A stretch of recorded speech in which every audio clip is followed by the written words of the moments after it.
నమస్కారం ఘంటారావానికి స్వాగతం. ముందుగా ప్రధానాంశాలు.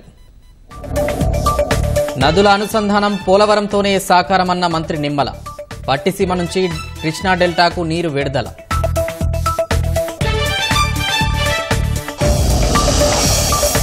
రాజధానిలో రోడ్ల కనెక్టివిటీ పూర్తికి ప్రభుత్వం కసరత్తు.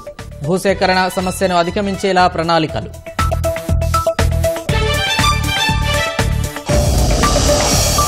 కర్నూలు సర్వజన ఆసుపత్రిపై వైకాపా సర్కార్ నిర్లక్ష్యం. కనీస వసతులు లేక రోగుల ఇక్కట్లు.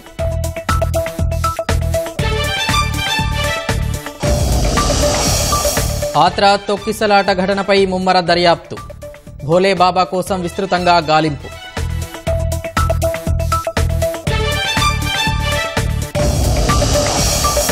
రికార్డు స్థాయి లాభాల బాటలో స్టాక్ మార్కెట్లు. 80,000 పాయింట్ల గరిష్ట మార్కు తాకిన సెన్సెక్స్.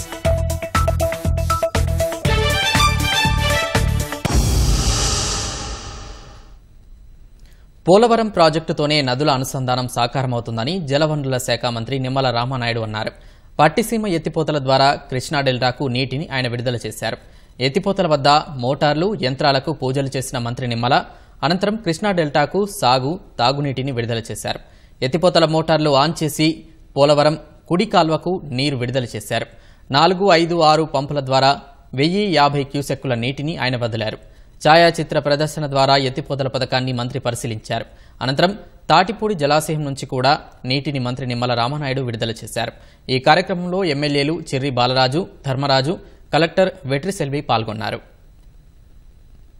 భారతదేశానికి కరువు రహిత దేశంగా మార్చాలి, దుర్భిక్షమైనటువంటి పరిస్థితుల నుంచి దేశాన్ని కాపాడుకోవాలని అంటే నదుల అనుసంధానం ఒక్కటే మార్గం, గార్లెండింగ్ ఆఫ్ రివర్స్ ఒకటే మార్గం అని ఆ రోజు మన తెలుగు బిడ్డ కేఎల్ రావు గారు ఆ రోజు చెప్పినటువంటి మాట ఏదైతే ఉందో దాన్ని ఆంధ్రప్రదేశ్ రాష్ట్రంలో ఆ నదుల అనుసంధానానికి శ్రీకారం చుట్టాలనేటువంటి వ్యక్తి, నాయకుడు నారా చంద్రబాబు నాయుడు గారు. ఏదైతే గోదావరి సంబంధించిన పోలవరంకి ముంపు మండలాలు ఏవైతే ఉన్నాయో ఆ 7 ముంపు మండలాలు కూడా తెలంగాణలో ఉంటాయి. మరి ఆ రోజు నరేంద్ర మోడీ గారితో మరి ఆ రోజు మాట్లాడి రేపు గవర్నమెంట్స్, స్టేట్ గవర్నమెంట్లు ఫామ్ అయిన తర్వాత ఆ ముంపు మండలాల్ని మనం బదిలీ చేసుకోవడానికి అవకాశం ఉండదు అని ఒక ఆర్డినెన్స్ ని తీసుకొచ్చి మరి ఆ రోజు 7 ముంపు మండలాల్ని ఆంధ్రప్రదేశ్ రాష్ట్రానికి బదిలీ చేయడం ద్వారా మాత్రమే ఈరోజు ఈ పోలవరం ప్రాజెక్టు నిర్మాణం అవుతుంది అని అంటే అది చంద్రబాబు నాయుడు గారు ముందు చూపుకి నిదర్శనం. ఆ రోజు పట్టిసీమకి ఆయన రూపకల్పన చేసి మరి ప్రతి సంవత్సరం కూడా 80 టీఎంసీల నీరుని ఈ పట్టిసీమ ద్వారా కృష్ణా డెల్టాకు పంపించడం ద్వారా అక్కడ త్రాగునీరు, సాగునీరు అవసరాలు తీర్చాలనేటువంటి విషయంతో ఆ రోజు 14లో 19 మధ్య మరి ఏదైతే ఈ యొక్క పట్టిసీమను ఆయన ప్రారంభించడం. జగన్మోహన్ రెడ్డి గారు ఆ రోజు ప్రతిపక్షంలో ఉండి ఇది పట్టిసీమ కాదు ఒట్టిసీమ అని ఆ రోజు మరి హేళన చేసినటువంటి పరిస్థితి ఆ రోజు అసెంబ్లీలో నేను కూడా ఎమ్మెల్యేగా నేను ఆ రోజు కూడా చూడడం జరిగింది. కానీ ఆ పట్టిసీమే ఈరోజు ఒక బంగారు సీమగా ఈరోజు మారినటువంటి పరిస్థితి. పులిచింతల్లో 1/2 టీఎంసీ నీరు మాత్రమే ఉంది అని అంటే మరి ఎంత దుర్మార్గంగా జగన్మోహన్ రెడ్డి పాలన ఉంది అనేదానికి అదే ఒక ఉదాహరణ. నేను లాస్ట్ ఇయర్ అనే కాదు, లాస్ట్ 10 years చూస్తే ఎప్పుడు 30-35 టీఎంసీలు నీరుని రిజర్వ్ చేశారు. కానీ ఈరోజు రిజర్వ్ చేయడమే మర్చిపోయి 1/2 టీఎంసీ నీరు కూడా అక్కడ లేకుండా చేసినటువంటి స్థితిలో ఈవేళ మరి ఈ పట్టిసీమ నీరుని కనుక ఈవేళ మనం విడుదల చేయకపోతే ఆ కృష్ణా డెల్టాకు సంబంధించి మరి ఏదైతే దగ్గర 30-40 లక్షల మంది ప్రజల దాహార్తిని ఎట్లా తీరుస్తారు? మరి ఈవేళ జగన్మోహన్ రెడ్డి సమాధానం చెప్పాల్సిన అవసరం ఉంది. అదేవిధంగా పుష్కరను కూడా ఈ రోజే మనం ఓపెన్ చేసుకుని అది కూడా దగ్గర 1200 క్యూసెక్కుల నీరు వరకు కూడా పుష్కర్ నుంచి కూడా ఈ రోజు విడుదల చేయడానికి మరి ఈవేళ కూడా ప్రారంభం చేస్తూ ఉన్నాం. ఒక నిజంగా ఇది ఒక రికార్డు. ఎందుకంటే ఏదైతే ఈ యొక్క గోదావరి వరద నీరుని పోలవరం ప్రాజెక్టు పూర్తయ్యే లోపల ఆ నీటిని సద్వినియోగం చేసేటువంటి విధంగా చంద్రబాబు నాయుడు గారు ముందు చూపుతూ ఏదైతే ఆ రోజు పట్టిసీమ కానీ పురుషోత్తంపట్నం కానీ ఏదైతే వీటిని డిజైన్ చేసి పూర్తి చేశారో ఆ ఫలాలు ఈరోజు ఆ రైతులకి, ఆ ప్రజలకి అందుతూ ఉన్నాయి.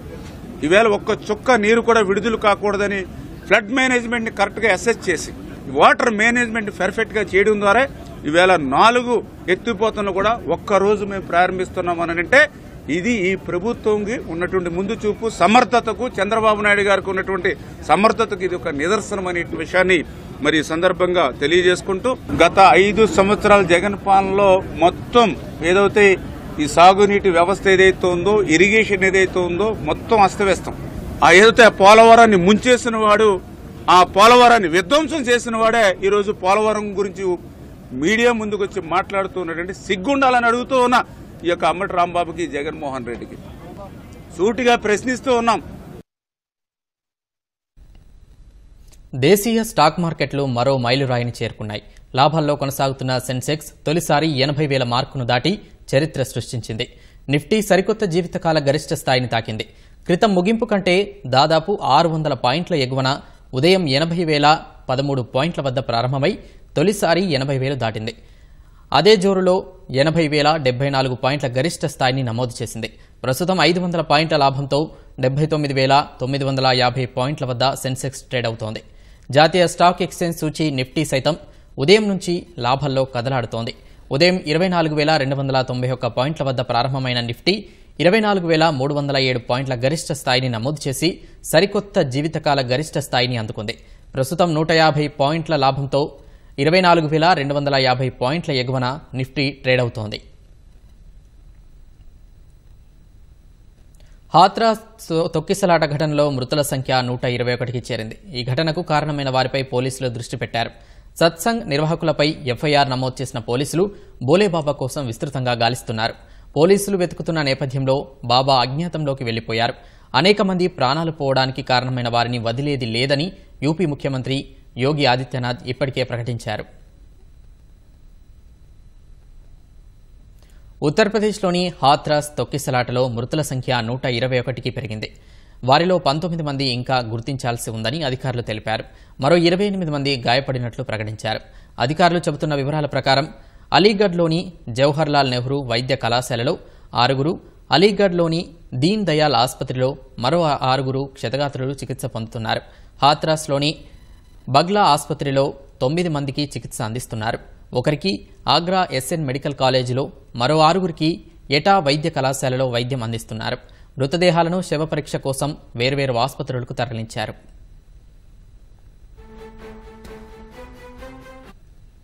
హాత్రాస్లో సత్సంగ్ జరిగిన ప్రదేశంలో ఫోరెన్సిక్ ఆధారాలను అధికారులు సేకరించారు. డాగ్ స్క్వాడ్కు తీసుకొచ్చి తొక్కిసలాట జరిగిన ప్రదేశం చుట్టుపక్కల గాలించారు. ఈ ఘటనను ఉత్తరప్రదేశ్ ప్రభుత్వం తీవ్రంగా పరిగణించింది. పోలీసులు సికిందర్ రావు పోలీస్ స్టేషన్లో ఎఫ్ఐఆర్ నమోదు చేశారు.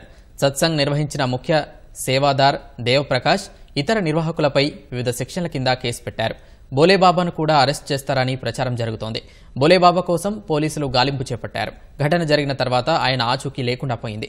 ఈ నేపథ్యంలో మైన్పురిలో రామ్ కుటీర్ చారిటబుల్ ట్రస్ట్లో అతడి కోసం వెతికారు. బాబా కుటీర్లో లేరని డిప్యూటీ ఎస్పీ సునీల్ కుమార్ వెల్లడించారు.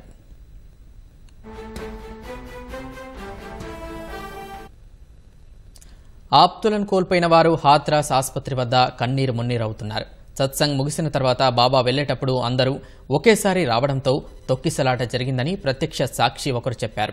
హాత్రాస్లో సత్సంగ్ పేరుతో జరిగిన ఆధ్యాత్మిక కార్యక్రమానికి యూపీలోని వేర్వేరు జిల్లాలతో పాటు పొరుగు రాష్ట్రాల నుంచి వేల సంఖ్యలో భక్తులు హాజరయ్యారు. కార్యక్రమం ముగిసిన తర్వాత భోలేబాబా వెళ్లిపోతుండగా భక్తులు ఆయన పాదాలను తాకటానికి, పాదధూళిని సేకరించడానికి పరిగెత్తారు. వేదిక వద్ద ఉన్న కాలువ నుంచి నీరు పొంగి పొరలడంతో రహదారి బురదమయంగా మారింది. దీంతో భక్తులు ఒకరిపై ఒకరు జారిపడడంతో తొక్కిసలాట జరిగినట్లు తెలుస్తోంది. వేల సంఖ్యలో భక్తులు హాజరైనప్పటికీ అందుకు తగ్గట్లు ఏర్పాట్లు చేయలేదని సమాచారం. హాత్రాస్ తొక్కిసలాటపై సీబీఐ విచారణకు ఆదేశించాలని కోరుతూ న్యాయవాది గౌరవ్ ద్వివేది అలహాబాద్ హైకోర్టులో పిటిషన్ దాఖలు చేశారు.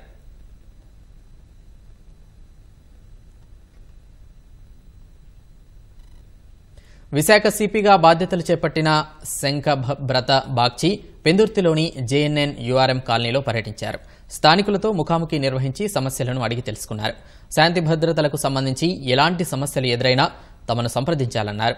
సమాచారం ఇచ్చిన వారి వివరాలు గోప్యంగా ఉంచుతామన్నారు. కాలనీలో అపరిచిత వ్యక్తులు సంచరిస్తున్నారని ప్రజలు ఫిర్యాదు చేశారు. పోలీసులు గస్తీ తిరిగేలా చర్యలు తీసుకోవాలని అధికారులకు సిపి ఆదేశించారు. గంజాయి నియంత్రణకు పటిష్ట చర్యలు తీసుకున్నట్లు శంఖభ్రత బాగ్చి తెలిపారు.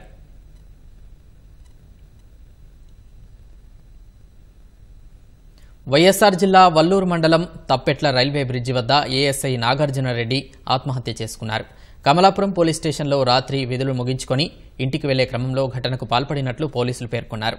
అనారోగ్య కారణాలతోనే ఆత్మహత్య చేసుకున్నట్లు ప్రాథమిక విచారణలో వెల్లడైంది. ఏఎస్ఐ నాగార్జునరెడ్డి కొంతకాలంగా మోకాలి నొప్పితో బాధపడుతున్నట్లు కుటుంబ సభ్యులు తెలిపారు. ఘటనపై పోలీసులు కేసు నమోదు చేసుకుని దర్యాప్తు చేపట్టారు. మృతదేహాన్ని శవపరీక్ష కోసం కడప రిమ్స్ ఆసుపత్రికి తరలించారు. నెల్లూరు జిల్లా ఆత్మకూరు మండలం వాసిలిలో ఇసుక మాఫియా దుండగులు రెచ్చిపోయారు. నదీ తీరంలో అక్రమ ఇసుక తవ్వకాలు అడ్డుకున్న గ్రామస్తులపై దౌర్జన్యానికి దిగారు. ప్రతిరోజు రాత్రి వేళల్లో పెన్నా నదీ తీరంలో దుండగులు అక్రమంగా ఇసుక తవ్వి రవాణా చేసేవారు. విసిగిపోయిన గ్రామస్తులు దుండగుల ట్రాక్టర్లను అడ్డుకున్నారు. అడ్డుకున్న గ్రామస్తులపై దుండగులు దాడి చేసి ట్రాక్టర్లు తీసుకెళ్లారు. అక్రమ ఇసుక రవాణాపై అధికారులకు సమాచారం ఇచ్చినా పట్టించుకోలేదని గ్రామస్తులు తెలిపారు. రోజు నైట్లో ట్రాక్టర్లతో ఇసుకలు శాండ్లు తాలుతా ఉన్నారు. మా ఇళ్ల మీదకి బళ్ళు వస్తున్నాయి. మేము భయంతో వణికిపోతున్నాం. ఏరియా బ్రహ్మనాయుడు ట్రాక్టర్లు ఒక 4 వచ్చినాయి. కొరవాళ్ళు ఏరియా 6 బళ్ళు దాకా వచ్చినాయి. అవి మేము ఆపడం జరిగింది. ఈ లోపల బ్రహ్మనాయుడు సుమ్మలో ఒక 6-7 మంది కారు తీసుకొచ్చి మమ్మల్ని కట్టకని దోసేసి తాళం బిరుపుకొని ట్రాక్టర్ తీసుకెళ్ళిపోయి నువ్వు ఏం చేసుకుని మాకు అందరితో చేసే సంబంధాలు అండి. ఈ ప్రభుత్వంలో కూడా మాకు అందరూ అనుకూలంగా ఉంది. ఆ ప్రభుత్వం ఈ ప్రభుత్వం ఏ ప్రభుత్వంలో మేము పనులు చేసుకోవాలి. యువతలకు వెళ్ళిపోతా ఉంది. ఎవరికి వాటా పంపిస్తున్నాం. మీరు మమ్మల్ని ఆపడానికి అని చెప్పి నన్ను పక్కకు దోసి పన్నుకి ఇంకొక బాబు అని అతను కూడా పక్కకు దోసి పన్నుకేసి ట్రాక్టర్ తీసుకెళ్ళిపోయి అతన్ని బాబు అనే వ్యక్తిని గాయపరిచి తాళాలు పెరుకుని వెళ్ళిపోయారు. అందులో ఈ మీడియా వారు రాగానే పరారైపోయారు. ప్రేమ పెళ్లి విఫలమైందంటూ అనంతపురంలో ఓ యువకుడు ఆత్మహత్య చేసుకున్నాడు. అనంతపురం శివారు కళ్యాణదుర్గం రోడ్డు సమీపంలోని ఓ ఇంట్లో ఒంటిపై పెట్రోల్ పోసుకుని నిప్పంటించుకున్నాడు. వాసుదత్త మంటల్లో కాలిపోవడాన్ని గమనించిన స్థానికులు ప్రభుత్వ ఆసుపత్రికి తరలించగా చికిత్స పొందుతూ మరణించాడు. ఇంటికి సమీపంలోని ఓ యువతిని ప్రేమించాడు. ఎవరికీ తెలియకుండా పెన్నహోబిలం వెళ్లి పెళ్లి కూడా చేసుకున్నారు. దీనిపై యువతి తల్లిదండ్రులు పోలీస్ స్టేషన్లో ఫిర్యాదు చేశారు. ఆ తర్వాత స్టేషన్కు వచ్చిన యువతి వాసుదత్త తనను ఇబ్బంది పెట్టాడని పోలీసులకు చెప్పింది. దీంతో మనస్తాపం చెందిన వాసుదత్త ఇంటికి వెళ్లి ఆత్మహత్య చేసుకున్నాడు. విజయవాడలోని ప్రణాళిక వాస్తుకళా విద్యాలయంలో ప్రవేశాలు కొనసాగుతున్నాయి. ఇప్పటి వరకు ఉన్నవే కాకుండా యూనివర్సిటీ యాజమాన్యం కొత్త కోర్సులు ప్రవేశపెట్టనుంది. ఇక్కడ చదువుకున్న విద్యార్థులు ఏపీ, తమిళనాడు, కేరళలోని వివిధ నగరాల్లో పర్యటించి అక్కడి స్థితిగతులను పరిశీలిస్తారు. రీసెర్చ్ చేసి నగరాల అభివృద్ధికి మాస్టర్ ప్లాన్లు రూపొందిస్తుంటారు. రీసెర్చ్ ప్రక్రియ ఎలా సాగుతుంది, ఇప్పటి వరకు ఏ ప్రాంతాలకు మాస్టర్ ప్లాన్ తయారు చేశారనే అంశాలను varsity director Sirikonda Ramesh ETV ముఖాముఖిలో వివరించారు. విజయవాడలోని స్కూల్ ఆఫ్ ప్లానింగ్ ఆర్కిటెక్చర్ యూనివర్సిటీలో ప్రవేశాలు ప్రారంభమయ్యాయి. ఈ సంవత్సరానికి సంబంధించి ఆ ప్రవేశాలు జరుగుతున్న నేపథ్యంలో యూనివర్సిటీ యాజమాన్యం కొత్త కోర్సులను కూడా ప్రవేశపెట్టనుంది. మరొక వైపు ఇదే యూనివర్సిటీ విద్యార్థులు అలాగే అధ్యాపకులు కూడా రాష్ట్రంలోని వివిధ ప్రాంతాల్లో పర్యటించి అక్కడి స్థితిగతులను తెలుసుకొని ఒక మాస్టర్ ప్లాన్ కూడా రూపొందించారు. అసలు యూనివర్సిటీలో ప్రవేశాలు అలాగే విద్యార్థులు కల్పిస్తున్న సౌకర్యాలు, కొత్త కోర్సులు, అలాగే ఏ నగరాల మీద రీసెర్చ్ చేస్తున్నారు, అలాగే మాస్టర్ ప్లాన్ల సంగతి, వీటన్నిటి గురించి మనతో మాట్లాడేందుకు యూనివర్సిటీ డైరెక్టర్ ప్రొఫెసర్ రమేష్ ఉన్నారు. ఆయనతో మాట్లాడదా. సార్ చెప్పండి, ప్రవేశాలు ఎలా జరుగుతున్నాయి, ఇప్పటి వరకు కూడా ఎన్ని ప్రవేశాలు ఫుల్ఫిల్ అయినాయి? ఇప్పుడు మా స్కూల్ ఆఫ్ ప్లానింగ్ అండ్ ఆర్కిటెక్చర్లో బీఆర్క్ ప్రోగ్రాము, అదే రకంగా ఆర్కిటెక్చర్లో పీజీ ప్రోగ్రామ్స్ కూడా ఉన్నాయి. ఇదే రకంగా చూస్తే ప్లానింగ్లో కూడా B planning, M planning programs ఉన్నాయి. B architecture, B plan programs ఈ రెండింటిను జేఈఈ మెయిన్స్ ద్వారా ఏదైతే ఆర్కిటెక్చర్ అండ్ ప్లానింగ్ ప్రోగ్రామ్స్లో ఎగ్జామ్స్ రాసి మంచి ర్యాంకులు తెచ్చుకుంటారో వాళ్ళకి ఇక్కడ అడ్మిషన్ దొరుకుతుందండి. దగ్గర 90% ఆఫ్ ది సీట్లు ఫిల్ అయిపోయినాయి. ఇంకా 2-3 రౌండ్లు ఉన్నాయి. లాస్ట్లో స్పాట్ రౌండ్ కూడా ఉండొచ్చు. ఇది దగ్గరికి జూలై ఎండ్కల్లా ఇది కంప్లీట్ అయ్యే అవకాశం ఉందండి. ఇప్పటి వరకు రాష్ట్రంలో ఉన్న సిటీలకు సంబంధించి ఏ నగరాలకి మాస్టర్ ప్లాన్స్ ఇచ్చారు, ఇంకా ఏమన్నా భవిష్యత్తులో ఇచ్చే అవకాశం ఉందా? మేము మా స్టూడెంట్స్ బీ ప్లానింగ్లో కానీ ఎంయూఆర్పీ అర్బన్ అండ్ రీజనల్ ప్లానింగ్లో కానీ ప్రతి సంవత్సరం ప్రతి సెమిస్టర్లోనూ మాస్టర్ ప్లాన్ కానీ, రీజనల్ డెవలప్మెంట్ ప్లాన్ కానీ, జోనల్ డెవలప్మెంట్ ప్లాన్ కానీ, రీడెవలప్మెంట్ ప్లాన్ కానీ ఒక ఆంధ్రాయి కాకుండా తమిళనాడు, కేరళ, కర్ణాటక వేరే స్టేట్లకు పంపించి కూడా ఈ మాస్టర్ ప్లాన్లు మా పిల్లల చేత చేయిస్తూ ఉంటాము. అదే ప్లాన్ ప్రోగ్రామ్స్ని కూడా మేము స్టేట్ గవర్నమెంట్స్కి మేము చేసిన వర్క్ని ఇదంతా కూడా ప్రాక్టికల్గా ఎలా చేస్తాము అంటే ఎక్కడైతే డెవలప్మెంట్ అథారిటీస్ ఏ పద్ధతి ప్రకారంగా ఏ యాక్ట్ ప్రకారంగా చేస్తారో అదే పద్ధతి ప్రకారం మేము వీళ్ళ చేత చేయించి ఆ యూనివర్సిటీస్కి లేకపోతే ఆయా డెవలప్మెంట్ అథారిటీస్కి ఆయా స్టేట్స్కి పంపిస్తూ ఉన్నాం.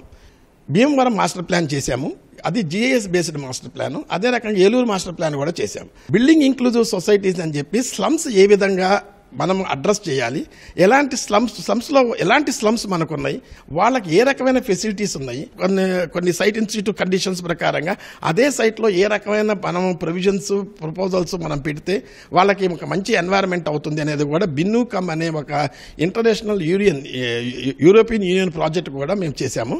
ఇప్పుడు ఈ భీమవరం ఏలూరు అన్నారు కదా, ఈ ప్రాజెక్ట్ రిపోర్ట్లో గవర్నమెంట్కి సబ్మిట్ చేశారా సార్? గవర్నమెంట్కి మాకు డిటిసి ద్వారా వచ్చిన ఈ ప్రాజెక్టుని మేము సబ్మిట్ చేసి దగ్గర 1.5 years వస్తుందండి. మాకు ఇలా Tamil Nadu government Trichy master plan ఇప్పుడు చేయమని ఇచ్చారు. తిరుచి అంటే అది శ్రీరంగం పక్కన, అది చాలా కాంప్లికేటెడ్ మాస్టర్ ప్లాన్.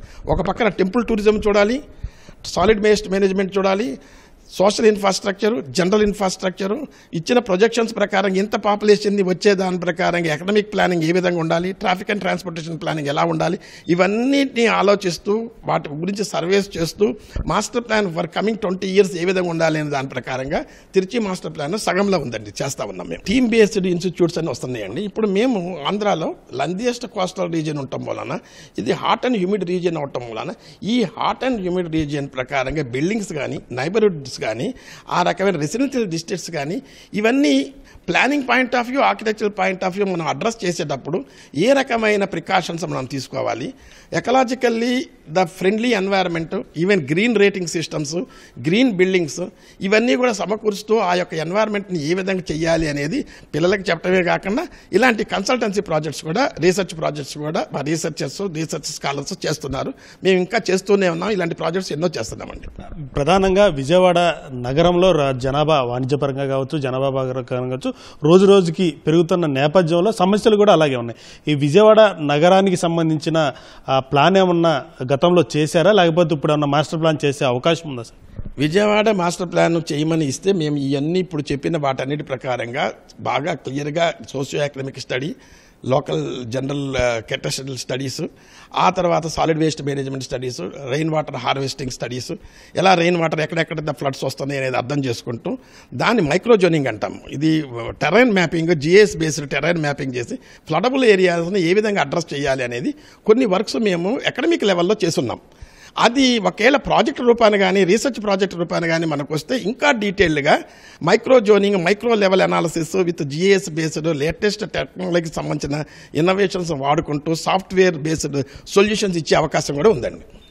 విజయవాడకు సంబంధించి ప్రధానంగా ఎందుకంటే రాజధాని ప్రాంతం కాబట్టి విజయవాడలో జనాభాతో పాటు ఇతర సదుపాయాలు కూడా ఉన్న నేపథ్యంలో విజయవాడకు సంబంధించి కూడా గతంలో ఒక ప్లాన్ అనేది సిద్ధం చేశామంటూ కూడా రమేష్ చెప్తున్నారు. కెమెరామెన్ కోటితో శ్రీనివాస్, సిటీవీ న్యూస్, విజయవాడ.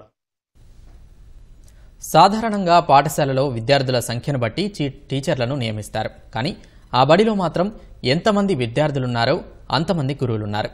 ఇంతకీ ఆ బడి ఎక్కడ ఉంది, ఎంతమంది పిల్లలున్నారు, అసలు ఈ పరిస్థితికి కారణాలేంటో చూడండి. ఇక్కడ ప్రార్థన చేస్తున్న ఉపాధ్యాయులు, విద్యార్థులు శ్రీకాకుళం జిల్లా కంచిలి మండలం పెద్ద కొజ్జీరియా ఉన్నత పాఠశాలకు చెందినవారు. ఈ బడిలో కేవలం 7 విద్యార్థులు మాత్రమే ఉన్నారు. కానీ ఉపాధ్యాయులు మాత్రం 7 ఉన్నారంటే నమ్మశక్యంగా లేదు కదూ. కానీ ఇదే నిజం. గత వైకాపా సర్కార్ తీసుకున్న పాఠశాలల విలీనంతో ఈ పరిస్థితి దాపురించింది.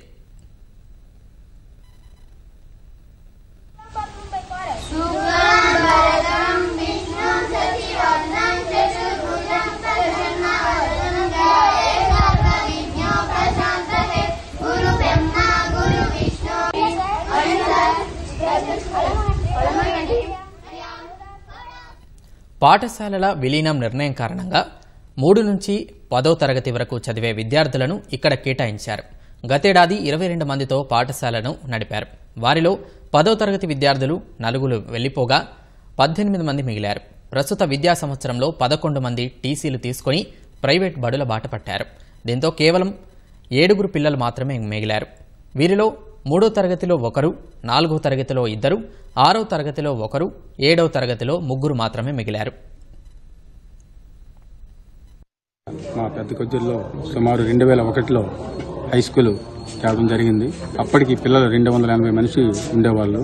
సుదూర ప్రాంతాలకు వెళ్లి చదువుకోవడం ఎందుకని చెప్పి హై స్కూల్ పెద్దలు, గ్రామ పెద్దలు, తర్వాత అధికారులకి అందరికీ విన్నవించుకొని హై స్కూల్ తెచ్చుకోవడం జరిగింది. తెచ్చిన తర్వాత అప్పటికి టీచర్స్ 2 తప్పించి 3 అంతవరకే ఉండేది. తర్వాత కొన్నాళ్ళు పోయిన తర్వాత ఈ సక్సెస్ స్కూల్ అని పెట్టిన తర్వాత పక్క గ్రామాల్లో ఇంగ్లీష్ మీడియం రావడం, ఇక్కడ మాకు సక్సెస్ స్కూల్ ఇవ్వకపోయినందువల్ల ఇంగ్లీష్ మీడియం చెప్పి పిల్లలు బయట ఊళ్ళకి వెళ్ళిపోవడం జరిగింది. అందులో ఈ ప్రైవేట్ స్కూల్ కాన్వెంట్లకి వెళ్ళిపోవడం, ఒకరికి చూసి ఇంకొకరికి చూసి ఇంకోళ్ళు వెళ్ళిపోవడం జరిగింది. పిల్లలు లేరని లేదు, గ్రామంలో ఉన్నారు పిల్లలు ఇంచుమించు ప్రజెంట్ 50 మంది పిల్లలు బయటకు వెళ్తున్నారు. ఆ పిల్లలు జాయిన్ అయిపోయినా సరే మా స్కూల్ మళ్ళీ ఎప్పటిలాగే పునర్వైభవం వస్తుంది. దాని గురించి పెద్దలం ఇప్పుడు మన డిప్యూటీ గారు, స్టాఫ్, మన టీచర్స్, ఎంఈఓస్ వచ్చారు. వాళ్ళందరూ కూడా మేము చెప్పాం, కమిట్మెంట్ ఇచ్చాం. రేపటి నుంచి ఆ పిల్లలకి తీసుకొచ్చి జాయిన్ చేయడానికి ప్రయత్నం చేసి మళ్ళీ పునర్వైభవం ఈ స్కూల్కి తీసుకురావడం. ఈ 7 విద్యార్థులకు 7 స్కూల్ అసిస్టెంట్ పాఠాలు బోధిస్తున్నారు. ఆంగ్లం, గణితం సబ్జెక్టులకు 2 టీచర్లు ఉన్నారు. తెలుగు, భౌతిక శాస్త్రం, సాంఘిక శాస్త్రాలకు సంబంధించి ఒక్కొక్కరు పనిచేస్తున్నారు. ఉపాధ్యాయుల జీతభత్యాలు, మధ్యాహ్న భోజన పథకం, వంట నిర్వాహకులకు వేతనాలు, ఇతర ఖర్చులు పరిశీలిస్తే నెలకు 7 లక్షలకు పైగా ఖర్చవుతుందని అంచనా. పాఠశాలలో రోల్ తగ్గడానికి గల కారణాలపై టీచర్లతో చర్చించి నివేదికను జిల్లా అధికారులకు అందిస్తామని ఉన్నతాధికారులు తెలిపారు. ఇక్కడ 7 పిల్లలు అలాగే 7 ఉపాధ్యాయులు పనిచేస్తూ ఉన్నారు. పాఠశాలలో 4 తరగతి గదులు ఉన్నాయి.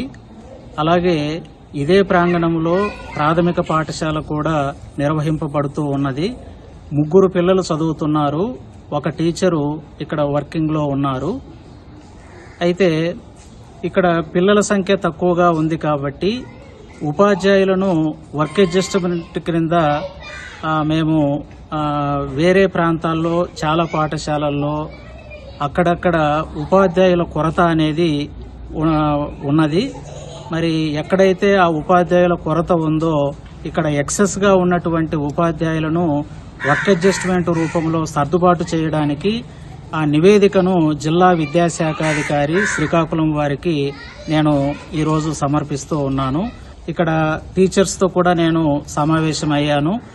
పాఠశాల రోల్ తగ్గడానికి గల కారణాలు ఇవన్నీ కూడా తెలుసుకొని ఆ నివేదికను నేను జిల్లా విద్యాశాఖాధికారి వారికి ఈరోజు సమర్పించడం జరుగుతుంది. సార్, కాకినాడలో వైకాపా నాయకుడి అక్రమ కట్టడం కూల్చివేతను మాజీ ఎమ్మెల్యే ద్వారంపూడి చంద్రశేఖర్ రెడ్డి అడ్డుకున్నారు. ద్వారంపూడి అనుచరుడు బల్లా సూరిబాబు నగరపాలక సంస్థ అనుమతి లేకుండా రాజలక్ష్మి నగర్లో G1 భవనంపై మరో అంతస్తు నిర్మించారు. ఈ కట్టడాన్ని తొలగించాలని నగరపాలక సంస్థ నోటీసు జారీ చేసినా సూరిబాబు స్పందించలేదు. దీంతో అదనపు అంతస్తు కూల్చివేతకు నగరపాలక టౌన్ ప్లానింగ్ అధికారులు సిద్దమవగా మాజీ ఎమ్మెల్యే ద్వారంపూడి వీరంగన్స్ చేశారు. ఆపుతున్న పోలీసులను తోసుకొని భవనం వైపు వెళ్లేందుకు యత్నించారు. వాళ్లపై కేకలు వేస్తూ హంగామా సృష్టించారు. అక్రమ కట్టడం కూల్చేస్తున్న మున్సిపల్ సిబ్బందిని ద్వారంపూడి అనుచరులు దుర్భాషలాడారు. ఈ గొడవతో గంటపాటు ఉద్రిక్త పరిస్థితి ఏర్పడింది. ద్వారంపూడి అక్కడి నుంచి వెళ్లిపోయిన తర్వాత కూల్చివేత పనులు కొనసాగించారు.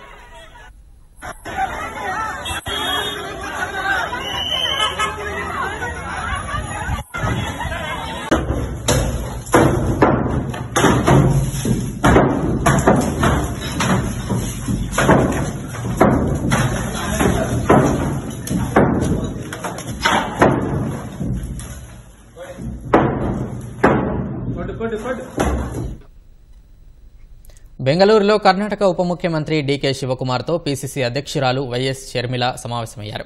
ఈ నెల 8న తన తండ్రి వైఎస్ రాజశేఖర రెడ్డి జయంతికి రావాలని శివకుమార్ను ఆహ్వానించారు. వైఎస్ఆర్ జయంతి కార్యక్రమాన్ని విజయవాడలో ఘనంగా నిర్వహిస్తున్నట్లు తెలిపారు. ఇప్పటికే తెలంగాణ ముఖ్యమంత్రి రేవంత్ రెడ్డి, ఉప ముఖ్యమంత్రి భట్టి విక్రమార్కను షర్మిల ఆహ్వానించారు. వైకాపా పాలనలో అనంతపురం నగరంలో డ్రైనేజీ వ్యవస్థ అస్తవ్యస్తంగా తయారైందని ఎమ్మెల్యే దగ్గుబాటి ప్రసాద్ అన్నారు. రామ్నగర్ పరిసర ప్రాంతాల్లో అధికారులతో కలిసి ఆయన పర్యటించారు. డ్రైనేజీలను రోజు శుభ్రం చేయాలని మున్సిపల్ సిబ్బందిని ఆదేశించారు. మరవ వంక, నడిమి వంక కాల్వల్లో పూడికతీత పనులు చేపట్టాలని ఆదేశించారు. సమస్యను ముఖ్యమంత్రి చంద్రబాబు దృష్టికి తీసుకువెళ్లి అనంతకు అండర్ గ్రౌండ్ డ్రైనేజీని తీసుకొస్తామని హామీ ఇచ్చారు. సమస్య చాలా ఉందని చెప్పేసి 15 రోజుల నుంచి కంప్లైంట్ చేయడం జరిగింది. దానిలో భాగంగా 36, 37, 38 వార్డులు సందర్శించడం జరిగింది. చూస్తే రామ్ నగర్ నుంచి లక్ష్మీనగర్, ఆజాద్ నగర్ వరకు ట్రైన్లు ఎక్కడికెక్కడ లాక్ అయి ఉన్నాయి. అవన్నీ క్లీన్ చేయమని చెప్పేసి మున్సిపల్ సిబ్బందికి ఆదేశించడం జరుగుతోంది. మున్సిపల్ సిబ్బంది గాని, మున్సిపల్ కమిషనర్ గారు అలాగే డి గారు అంతా వచ్చున్నారు. పరిస్థితులు చూశారు. 2-3 ఏళ్ల నుంచి నడిముంక అసలు క్లీన్ చేసిన దాఖలాలు లేవు. తెలుగుదేశం ప్రభుత్వం వచ్చింది. మా నాయకుడు ముఖ్యమంత్రి చంద్రబాబు నాయుడు గారు దృష్టికి తీసుకెళ్లి అండర్ గ్రౌండ్ డ్రైనేజ్ పెట్టిస్తామని చెప్పేసి ఈ మీడియా ముఖంగా తెలియజేస్తాం. ఈ డ్రైనేజ్ సమస్య అనేది మేము గత 20-30 రోజుల నుంచి ప్రభుత్వం వచ్చినప్పుడు మా ఎమ్మెల్యే గారికి విన్నవించుకుంటున్నాం. ట్రైన్ కి క్యాచ్మెంట్ ఏరియా దాదాపు 500 ఎకరాలు ఉంటదండి. రహమత్ నగర్, అయ్యప్ప స్వామి టెంపుల్ అక్కడ నుంచి వచ్చేసి రామ్ నగర్ లో మధ్యలో కలుస్తుందండి. దానికి క్లియర్ గా గ్రేడియంట్ లేదు. గ్రేడియంట్ లేకపోవడం వల్ల నీళ్ళంతా స్టాగ్నేషన్ ఎక్కువ ఉండడం వల్ల అందరు ఇండ్లలోకి నీళ్లు పోతున్నాయి, సంపుల్లోకి నీళ్లు పోతున్నాయి. ఆ ఉద్దేశంతో ఎమ్మెల్యే గారిని సంప్రదించాక ఆయన ఎమ్మెల్యే గారు ఇమ్మీడియట్ గా యాక్షన్ తీసుకుని ఇక్కడికి వచ్చారు. ఆయన కూడా బాగా స్పందించినారు. మహానటుడు ఎస్వి రంగారావు జయంతి సందర్భంగా ముఖ్యమంత్రి చంద్రబాబు ఆయనకు ఘన నివాళి అర్పించారు. తెలుగు చలనచిత్ర చరిత్రలో చిరస్థాయిగా నిలిచిపోయే పాత్రలు పోషించి అశేష ప్రేక్షకులను మెప్పించిన నవరస నటనా సార్వభౌముడు ఎస్వి రంగారావు అని కొనియాడారు. ఆచంద్ర తారార్కం నిలిచే యశోకీర్తిని సొంతం చేసుకున్న నటుడు ఎస్వి రంగారావు అని చంద్రబాబు అన్నారు. తెలుగు నట వైభవాన్ని ప్రపంచానికి చాటి చెప్పిన మహనీయుడని కొనియాడారు. ఆయన నట జీవితం భావితరాలకు స్ఫూర్తిదాయకం కావాలని చంద్రబాబు సామాజిక మాధ్యమం ఎక్స్లో పోస్ట్ చేశారు. టీ20లో జగజ్జేతగా నిలిచిన భారత క్రికెట్ జట్టు రేపు స్వదేశానికి రానుంది. ఈ మేరకు భారత క్రికెట్ నియంత్రణ మండలి బీసీసీఐ ప్రత్యేక విమానం ఏర్పాటు చేసింది. ప్రత్యేక విమానం భారత జట్టుతో గురువారం తెల్లవారుజామున ఢిల్లీ చేరుకుంటుందని బీసీసీఐ కార్యదర్శి జైషా తెలిపారు. భారత జట్టు సభ్యులతో పాటు బార్బడోస్లో చిక్కుకుపోయిన భారత మీడియా ప్రతినిధులను కూడా అదే విమానంలో స్వదేశం తీసుకురానున్నట్లు జైషా వెల్లడించారు. అత్యంత భీకర హరికేన్ బెరిల్ కారణంగా బార్బడోస్ విమానాశ్రయం మూసివేశారు. ఫలితంగా భారత జట్టు బార్బడోస్లో బస చేసిన హిల్టన్ హోటల్లోనే ఉండిపోయింది. హరికేన్ తీరం దాటడంతో సహాయ కార్యక్రమాలు ముమ్మరం చేసిన బార్బడోస్ ప్రభుత్వం విమానాశ్రయం తెరిచేందుకు చర్యలు చేపట్టింది. ఆ వెంటనే భారత జట్టు మీడియా ప్రతినిధులు స్వదేశం బయలుదేరనున్నారు.